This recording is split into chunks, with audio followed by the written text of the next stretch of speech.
Hello guys, how are you? We are back and this time we're on lesson number 5. Lesson number 5. And the topic there is saying love, the greatest gift. Love, the greatest gift. And our memory text it's coming from the book of 1 Corinthians chapter 13, verse 13, and it reads, "And these three remaineth, which is faith, hope, and love, but love is the greatest of all." And I think that is in line with our topic for the day, which is saying love, the greatest of gifts. The greatest gift. Love, the greatest gift. So it's the greatest. The greatest. And there's a quote that I was reading yesterday. Someone sends this quote to me, and it also emphasized the same thing to say that everything else is there, everything else is right. But to God, what is more important to Him is love.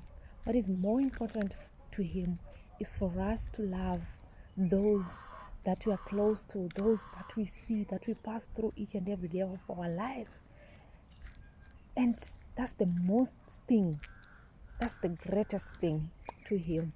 So we are called to love others. So for our story for today, there was a family, and this family, they were blessed money-wise, monetary-wise, and they decided to take other kids to live with them. And these were street kids mainly. And they had the two children, and one of the name was Tina.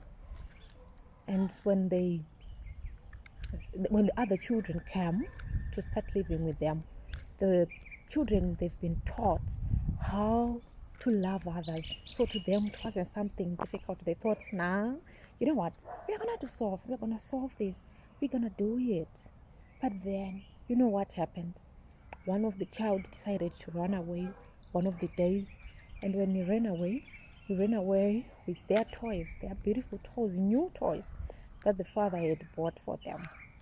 And what then happened is that the father then took the family and he prayed with the family. He told them that, you know, this boy, he was called Andy. He has never been loved before. He has never been at a home, at a place where he felt this is the place to be. This is home. So what will happen now is that he doesn't feel comfortable living with us. So what we need to do to him is to love him. You know, running away from home and doing all those things. We need to show him love. There's no need of us shouting at him and being angry at him. But what we need to do is to love him. So it happened that one of the days he came back home, and when he arrived, you know, Tina tried hard to put into place the greatest gift of all is love. But it was hard. But he tried to smile and he tried to love him. And by God's chance, he loved him. He loved him. So, do you think it's possible to love someone that much, especially when they're not loving you back? Do you think it's possible to love that very much? Do you think you could be able to do it? You know, when you read 1 Corinthians chapter 13, it reads that love is patient, love is kind. And the best that I love, the part that I love the most is love never fails. Love is patient. Patient. You are being patient to that person that you are showing the love to. You are being kind to those people. Sometimes, usually, these people that you are loving, they don't love us back. They don't, they don't want everyone to see you. Or they're doing things that are not good, things that are bad. But then the Bible is telling you to say, though they are speaking rude words to you, though they are doing those bad things, though they don't even want to see your face, you need to love them. And how are you going to love them? You are going to be patient with them. You are going to wait for them because you are praying for them. And by God's grace, they are going to see that this thing that I'm doing is not right, is not correct. I need to change. So with time, they are going to change. That's the hope we have, right? Yes. So we are being patient and loving them. We are being kind, even when they speak rude words, even when they do bad things. We are being kind to them.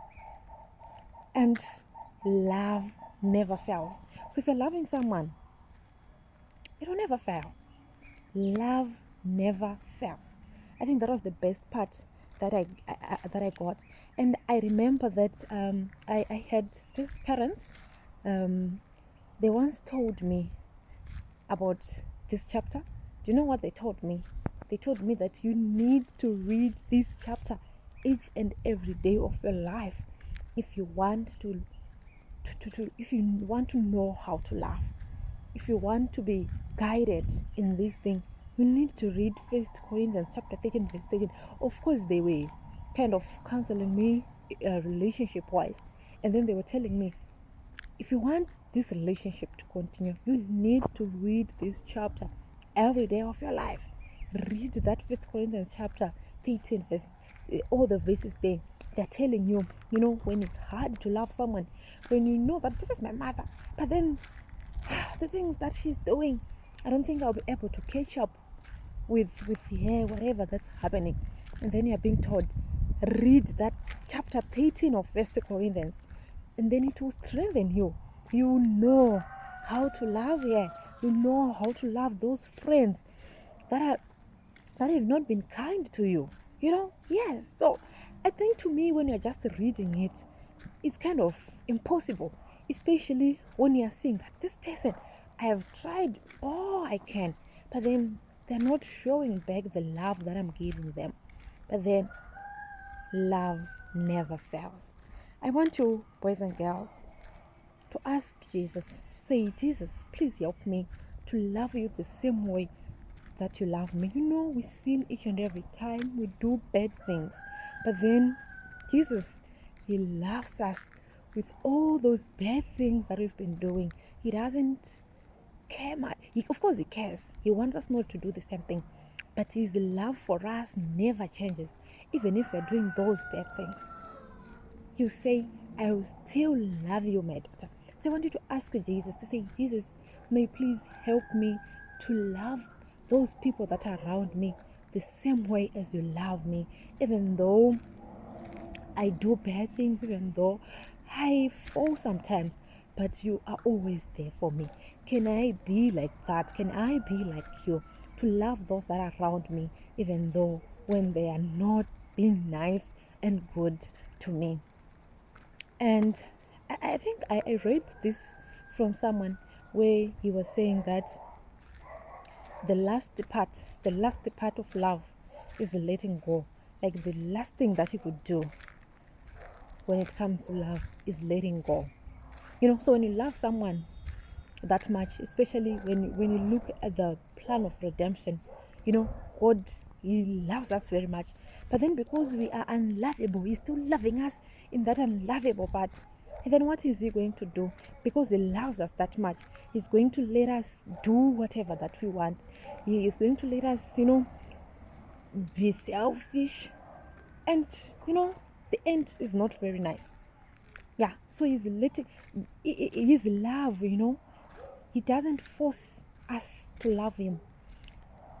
He loves us, but at the same time, he can't force us to love him back. So what you do, you let go of his love. Say, I love you, my child. But then you are not appreciating the love that I have for you. So what is it that I'm going to do? I'm going to let you go to do whatever that you want, because I love you. Yeah, that's something. Anyways, have a blessed Sabbath. This is me just taking a walk on Sabbath, and now I'm about to go to church after this. I wish you all a blessed Sabbath. You have a good week.